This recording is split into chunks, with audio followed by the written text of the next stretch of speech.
네, 이번 공매도 금지 조치가 우리에게 어떤 영향을 미칠지 정철진 경제평론가와 짚어보겠습니다. 네, 어서 오십시오. 네, 안녕하십니까. 네, 첫날에는 급등해서 사이드카가 발동됐는데 다음 날인 오늘은 또 급락해서 사이드카가 발동됐습니다. 이렇게 정반대로 발동되는 건 이례적인 거죠? 그렇죠. 매우 이례적이죠. 보통은 매수 사이드카가 2번 나온다든가 네. 매도 사이드카가 2번 나온다든가 같은 방향으로 나오기 마련인데요. 이렇게 반대로 나오는 변동성의 사이드카는 매우 드물다 이렇게 볼 수 있을 텐데 네. 역시 어제 전격적으로 나오게 됐던 공매도 금지, 그제 나왔었죠. 네. 영향이 가장 크다고 볼 수 있겠고 어제는 굉장한 숏 커버를 넘은 숏 스퀴즈가 과도하게 나왔던 것 같아요. 아마도 이게 8개월, 내년 6월 말까지 네. 공매도를 추가로 할 수 없다는 것 때문에 기존의 공매도 세력들이 이제 급하게 걷어들이면서 엄청난 상승이 나왔었고 하루가 지난 오늘 같은 경우에는 다시 해당 가장 많은 이제 숏 스퀴즈가 몰렸던 2차 전지를 또 매도를 네. 했었거든요. 아마도 이제는 이제 외국인과 기관, 기존의 이 큰 손들이 어느 정도의 포트폴리오에 대한 방향성을 잡지 않았나 이렇게 보고 있습니다. 그러면 이런 약간 요동치는 이런 불확실한 상황이 얼마나 계속될까요? 글쎄요, 이제 공매도로 인한 것들은 일주일, 2주일 정도의 재료라고 저는 보고 있고요. 아마도 내용이지요? 네. 과거에도 세 차례 공매도 때도 보면 공매도가 어떤 하나의 중요한 트리거가 된 것은 맞지만 좀 더 시간이 지나게 되면 기업 실적이라든가 펀더멘탈이라든가 환율이라든가 금리 같은 또 매크로 변수와 맞아서 실은 시장 방향성이 나오게 되거든요.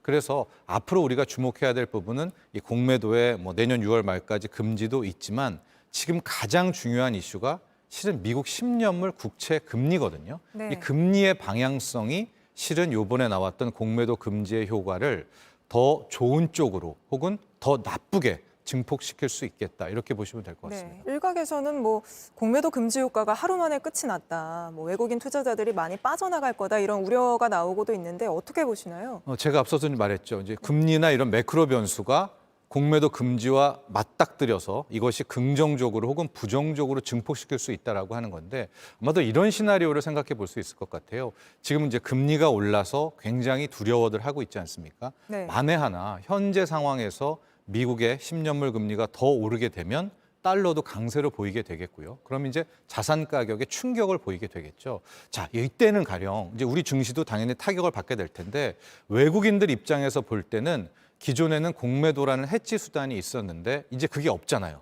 그러니까 팔 때도 좀 더 많이 한국 주식을 팔게 되는 이런 과잉 매도의 현상이 나올 가능성이 있습니다. 네. 하지만 반대로 금리도 떨어지고 달러도 약세로 돌변하게 되는 시장 우호적인 환경이 나오게 된다면 오히려 이것은 또 이번에 공매도 금지가 우리나라 증시에도 상당히 더 긍정적인 역할을 할 수 있기 때문에 지금부터는 이제 외생 변수, 특히 미국의 10년물 금리라는 금리 변수가 네. 어떻게 상호작용하느냐가 훨씬 더 중요하다고 봅니다. 네, 그럼 마지막으로 또 하나 짚어보면 블룸버그 같은 해외에서는 이번 조치로 한국이 선진국 지수 편입하는 거는 물 건너갔다 이런 식의 평가들이 나오거든요.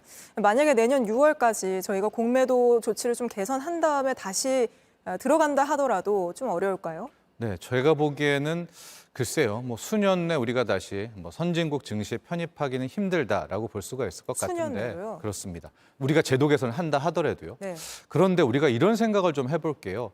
선진 증시로 우리 K 증시가 코스피가 들어간다는 그것은 우리 국민들, 우리 개인 투자자들이 좀 더 우리 시장에 대해서 신뢰하고 마음 놓고 투자하게 되는 그런 의미 때문에 선진 증시에 들어가게 될 텐데 실은 누가 봐도 우리나라에 있는 공매도, 일명 K 공매도가 상당히 왜곡되고 악질적이라는 것은 인정해야 되는 부분이거든요. 그러니까 선진 증시에 가는 것도 중요하지만 현재에 있는 우리 K 공매도의 이 왜곡된 부분을 고치는 것도 상당히 중요합니다. 그래서 앞으로 당국의 숙제는 뭐냐. 지금 안 그래도 이것이 포퓰리즘이 아니냐. 청소년 정책이 아니냐는 시선이 있지 않습니까? 내년 6월 말까지 진짜 개인 투자자들이 원하는 그런 공매도 개선책을 정교하게 내놓는 것이 실은 국민들의 신뢰를 얻는 가장 중요하다고 보고 있고요. 만에 안에 내년 6월이 됐는데도 전혀 하나 개선되지 못한 대응책을 내놓는다면 글쎄요, 그때는 민심의 역풍은 훨씬 더 클 것이다. 이렇게 말씀드리고 싶습니다. 네. 알겠습니다. 여기까지 짚어보겠습니다. 정철진 경제평론가였습니다. 고맙습니다. 감사합니다. 안녕하세요. 뉴스룸 앵커 한민용입니다. 오늘도 JTBC 뉴스룸을 시청해주신 여러분 고맙습니다. 오늘 저녁에도 뉴스의 현장에서 찾아뵙겠습니다.